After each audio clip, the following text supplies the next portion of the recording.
Well, if you have been in the affiliate industry, the network marketing industry at all, you know that things are rocking and rolling and going a little bit crazy. This industry has been changing insanely over the last couple of years, and it seems to me like it's just getting worse and worse and worse in terms of the changes. So today we're going to talk about 3 ways to bulletproof your business, and I am thrilled to have our guest expert with us, Genevieve Skory. Genevieve has worked both at the C-suite level at the corporate offices for a network marketing company. She has also been a top affiliate, a top earner in the field, in the industry. So Genevieve really understands what it's like to be in the trenches and be working, and she gets it from the inside scoop of the corporation. So Genevieve, it is great to have you here today. Welcome.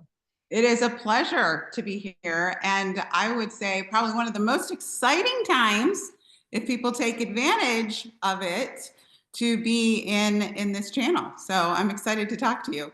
Great. So given how much everything is changing, this crazy landscape of ours in the network marketing world, and how companies are closing, companies are going from a network marketing model to an affiliate marketing model, and long-standing big companies. It's not just little companies. For those of us who've been following it, Rodan and Fields went from network marketing to just a 2-tier affiliate marketing system a couple months ago. I just found out, I'm a little behind the times on this one. I just found out 2 days ago that Send Out Cards, now called Promptings, went from network marketing to affiliate several months ago. What's the nail company? Color Street. Color Street. Yes, they also went from network marketing to affiliate marketing. And then, so many startups have started up and gone out of business, as well as longer, term companies. So, with all of that, is network marketing dead? Oh my goodness. No. Okay. So no, but I'm going to put it out there. People need to be innovating. People need to be innovating. So when companies do not innovate, and I mean they don't innovate how the distributor interacts with the brand, they don't innovate in terms of tools so that the distributor has the best possible way to have success, when they don't innovate in their comp plan, and let alone if they don't innovate in their products, that's, I believe, where most of these companies go off the rails, and where people start to say, maybe this is dead. It's not dead. It's just iterating. And if we don't innovate with it, if we don't iterate as well, then yeah, there's gonna be a problem. I think it's a great opportunity, to be completely honest, but I would say definitely not dead, but distributors have to be thinking differently. That's so interesting that you said that. I'm going to tell you 2 quick stories. One was the number 1 earner in a company, if not the number 1 within the top 3 earners in a company that I was chatting with a couple months ago. And that person said to me that, and he's been in the industry for over 40 years. He said to me, if I were starting off today and I were a 20-year-old, 30-year-old, I would never join a network marketing company. That's scary. Mm-hmm. And then I was talking to a woman who's a top earner in her company. She's also been around for 35, 40 years. And I was just chatting with her and I thought, wow, if she were starting today, she would not have a hope in hell in the top earner, because she is so out of what's going on in the world of social media, online marketing. She talked about Facebook and she said, oh, I pay somebody to do Facebook for me. But she's not on YouTube. She's not on LinkedIn. She's not on Instagram. She's not on Pinterest. She's not on Twitter. She's nowhere except Facebook, and she doesn't even do it. Yeah. So I thought, how on earth is she training new people who are coming into the business? So this is where I agree with you completely. Yeah. It's such a great time. And I have to say, just like nobody, for the most part, nobody really understands sales or business when they get into social selling, network marketing, digital marketing. You take that on, you learn it. And the people that have the most success actually just learn the things, right? They learn the things. this is a great opportunity because, and I'll tell you, I've been around the block, friend. I have been around the block, and everybody wants to be in like, ooh, on the ground floor. Oh, the ground. I am here to tell anyone that'll listen, this is the next wave. So we are either going to lose, I believe we're going to lose a bunch of people, but I also believe people that are willing to seize the opportunity and take some steps to bulletproof their business are going to see success unlike any level of success they've had before. You know, Gloria, I know you and I have been in this for a long time. Back in the day, and you know you're dating yourself when you start with back in the day, right? Yeah. Back in the day, we were competing with each other. So back in the day, you needed to know what XYZ company was doing. You needed to know what this company was doing. That's not the case anymore. There are now so many different ways for people to create extra income. There are so many different ways for people to create it. Like today, we have done ourselves a disservice in this channel by not being more in touch with how other people in other segments and other markets are creating income opportunities. Those are the people we are. Yeah. Yeah. We're in competition with, you know, Uber drivers, right? Yeah. We're in competition with people who are doing all kinds of stuff online that have nothing to do with network marketing, but they're earning you know, they've got a side hustle, right? So, yes. And we're competing with how fast people can make money, how simply they can understand how they make that money, and how easy, and I don't love the word easy, but how people perceive it to be easy to get in. Right. Yep, absolutely. So with that said, do you think that an affiliate model, a two-tier affiliate model, might actually be better than a huge, long, crazy comp plan that, you know, you need 5 PhDs to understand? Well, I will tell you, I will tell you, if may I be honest? Yes, absolutely.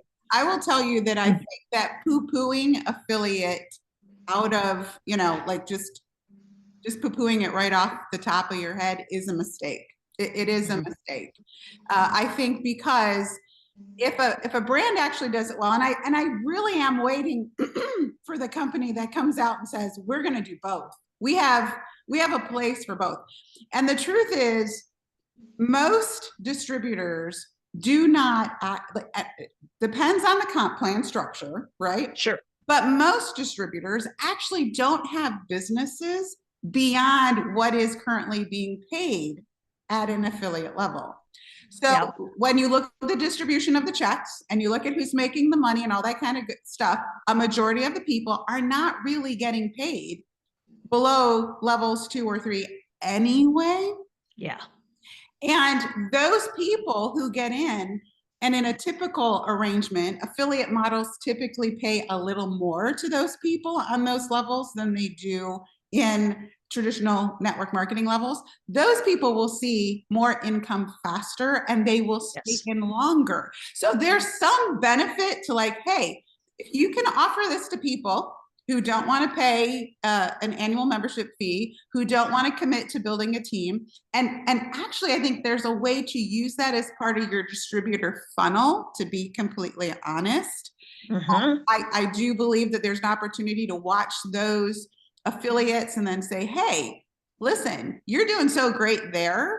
What if you could get paid every time Marcy orders, right? Because typically affiliates don't, they pay for the you're sending your link and all that kind of good stuff. So I think there's opportunity there. I also think it opens the door to people to consider network marketing who wouldn't before. So I think there's room for both is where I'm going. Love it. So what do you think the biggest changes have been over the past decade, and how should distributors, affiliates stay in the game now? Yeah, the biggest change is technology. The biggest, and we got to get it together. Like from a corporate standpoint, like all the corporate people, this is like the beating my drum from the corporate standpoint. And I'm like, we got to get it together. We got to pay immediately. You know, if someone can download an app, pick up somebody's groceries, and make $25 that same afternoon, that has a high perceived value. And most of us out there think like, oh yeah, but you should really want the 300, the 500, the 3,000, the $5,000 a month. But most people don't start there. Most people don't start. There was a big study done, and it's so interesting. It basically said across generations, network marketing is not dead. Most people, something like 90% of the people said, I would absolutely still consider network marketing if I could make, now listen to this, if I could make $300 to $500 in the first 90 days. Wow. Yes. First 90 days.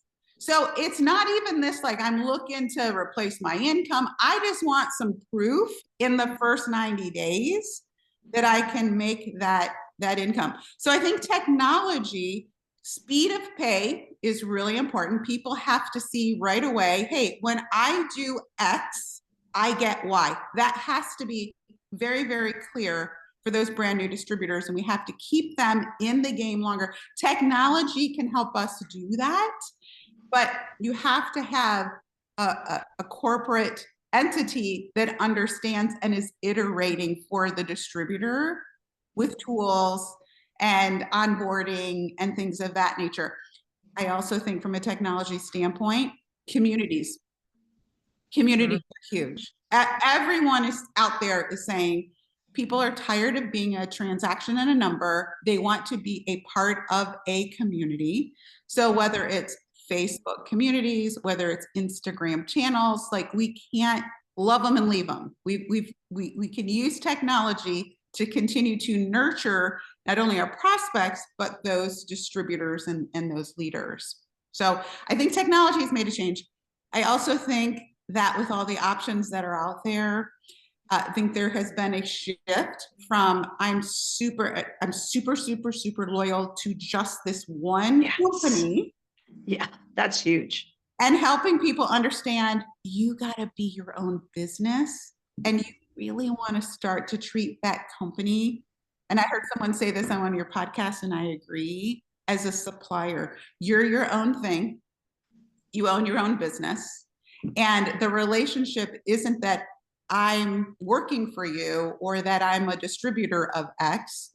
I'm Genevieve Skory, and I own my own brand and I own my own company, and my mindset is that. And these are one of the avenues that I use to service my community opposed to the company's community. I think absolutely. And I'm a massive proponent of that. You know, back when I started 45 years ago, you were in one company and you were loyal to that company, and you signed your life away, you know, to that company for all intents and purposes.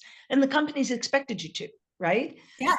Now I won't join a company unless I talk to the owner, the CEO, the president, whatever. And I'm flat out, look, I do multiple streams of income.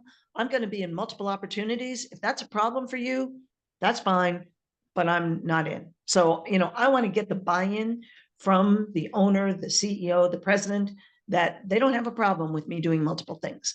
And I think that those companies that still have those policies, they've got their heads in the sand. And they're crazy.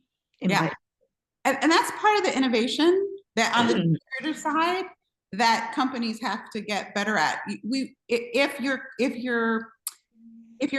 ambassadors, your consultants, your distributors, if they're tied to you, I think there's a tendency to get a little lazy from a corporate side. And I've been on the corporate side. So, you know, it's like, well, they're tied to us. And I'm like, oh, they aren't really, because they'll either quit and leave or they'll quit and stay. Yeah. Right? And that's worse. When people quit and stay, and you have huge organizations where the leader has emotionally checked out, that's bad. And so I think there's this symbiotic relationship that has to iterate, has to get better, and people have to want to be a part of the brand, and the brand has got to want those distributors to succeed. And that needs to be their primary objective. So what what patterns are you seeing now that are making companies successful? And how can the average person apply those success principles in their own businesses? The thing that I'm seeing where I believe there's the most success, and of course I'm not on the inside, so I can't say for sure, is businesses that focus on transformation versus transactions. So there's this, and I would say if you went back and looked at a lot of these companies that changed their model dramatically or went out of business, there was a season where the distributor base felt disconnected from the brand or the product, right? So the job of the distributor is to be excited enough to want to wake up in the morning and tell someone about those products. Now, if you understand that my network is this big and it's growing incrementally, but maybe not super fast, I need to be able to send significant messages through my social media, through my conversations, things that I feel passionate about. When companies don't iterate in their product line, when they lose sight of their story, like that origin story, that real, why do we exist? Why should you want to get up and like slay the dragons and try to have conversations with people? When they lose sight of that story, they start on this campaign of the incentive of the month, right? I've been Yep. in charge of those incentives. So like I understand that, but that's a signal that something needs to change in messaging, because what that tends to do is it distracts an ambassador, it distracts a distributor from actually building a community. So what I found is organizations that focus on something very heart-centered, something that moves people emotionally, and the products are wrapped around those things, tend to grow organically and tend to have more longevity. People stay longer. Distributors, like I'm gonna even say like I think the best model of that is a cosmetic company that's been around forever and ever and ever. And you talk to those folks and you're like, are you making any money? And sometimes they're like, no. And you're like, why are you still hanging out there? And it's like, cause it's part of my DNA. I'm part of the family, you know? So when you start going down the path of transactions and, you know, this tchotchke, that tchotchke, people move away from the message of you want to do this because it's going to change your life, whether it's a health and wellness product or nail wraps or any of those things. Then the distributor just gets super distracted. And I think we go down a slippery slope of like, now I'm just taking orders. Now I'm just looking for the next order. And I'm really not growing a community. Well, and the other thing, Genevieve, there have been studies done that show very clearly that all those incentives are really only for about the top, maybe 5% of people, because everybody else knows they're never going to win them anyway, because, you know, John Smith is always the guy who wins all the prizes, you know, or it's like 5 people that are always winning all the prizes, right? And they actually, you know, studies have shown that they disincentivize those people who just know that they're not going to win, right? Yeah. So they get discouraged. So there are lots of reasons to move away from that incentive model. Yeah. Yeah. You're right. You know, sticks and carrots don't work long term for this type of business. It might work for really transactional things, but it does not work for transformational selling. So that's from the corporate side, right? That the when the company stays with its original message, that heartfelt message, and they build the community. So now what about from the distributor side? What do you think makes a distributor successful today? Yes. I think it's the big shift that needs to happen is for people to put on their business owner hats. So the number one thing that I can tell you separates the high performers from that middle group is the intensity, not the intensity, but the commitment they make to their thing as a business. And I don't mean like 24/7. I don't mean 40 hours a week. But the sooner somebody puts on their business hat, the sooner they say, hey, listen, this is where I want to go. I am willing to work through, and most of the times people think about growth as like, oh, it's this linear thing. And if it's not going in this direction, I must be doing something wrong. I'm here to tell you, it's actually a bunch of loops. it's a bunch of loops. It's a bunch of ups and downs within a particular range until you test, iterate, figure something out. And usually it's a something. Then you'll move to your next level, figure that thing out. So I think distributors need to we got to get past this. It's so easy. Yes. Easy as sleazy. Nobody I know in all of the time I've been in network marketing who makes a significant income or even a consistent income would say it's easy. Should be simple, 100% should be simple, but we've got to stop attracting people who want easy and talking to people who want easy, because at the first sign of not easy, they're out. And that just motivates everybody. So if you want to do this as a business, you've got to be thinking about business partners. You've got to be thinking about character. You've got to be thinking about grit. You've got to be thinking about consistency. And we have to tell people there's a learning curve. I'm gonna be here with you. There's a ton of resources available to help you, but I want to be very clear. There's a system you have to follow over time to see the kind of results that you're looking for. What I've seen, Gloria, is just too many distributors afraid, like, I'm afraid I'm gonna lose Marcy, so I'm not telling her the truth. I'm being completely honest with her, and Marcy's gonna leave anyway. So if you don't kindly and gently tell her what she needs to change to have success, somebody else is gonna do it, and she's gonna leave anyway. Or she's going to find out herself that, oh my gosh, this takes way more than you ever told me. And then she's not going to trust you, right? That's correct. And then she's going to be gone. Yeah, so that's correct. So you got to make that shift. Like, this is a business. I'm proud of being a business owner. And there are certain characteristics, grit, tenacity, goals, KPIs. Like, I know what my key things are. You got to follow those things. Absolutely.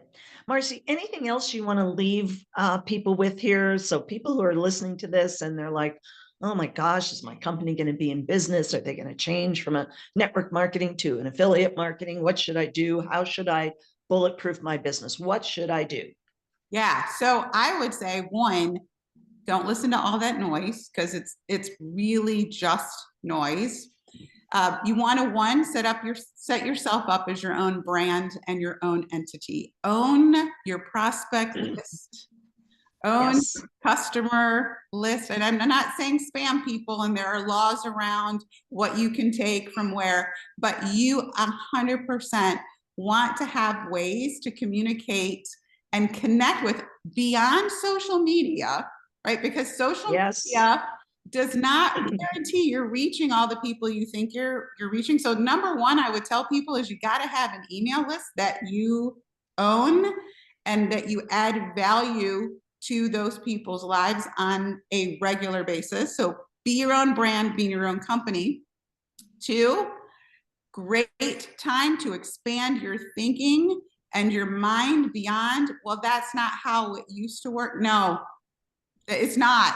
It's literally not. And I keep telling people, I'm like, listen, if you owned a horse and buggy shop when the cars were coming out and you stayed committed to horse and buggies, you would have been out of business. You've got to be looking at what is the best way for the people who you want to be in touch with to do business. So expand your thinking so that you aren't left behind. You can learn all the things. And step number 3 is get savvy. And you don't have to be an expert, y'all. Like, you really don't. But I don't understand this. I don't understand Instagram. I don't understand Facebook. I don't understand AI. Listen, get on YouTube. Exactly. There's no excuse for not knowing these things. And you don't have to be an expert, but you'll be left behind. And you just got to spend we used to say, we still do, spend like 30 minutes a day on self-development. I would say spend 15 minutes a day on technology education. Just keep following it, make the mistakes. But those things I think will help bulletproof people's businesses. Thank you so much, Genevieve. This has been absolutely positively invaluable. And if people want to find out more about you, get some information from you, what's the best way to do that? I'm on Instagram and Facebook at Genevieve_Skory. So my name with a little underscore in between. And that's where I'm hanging out these days. Okay. Thank you so much. So appreciate this. Thank you, Gloria. Thank you so much.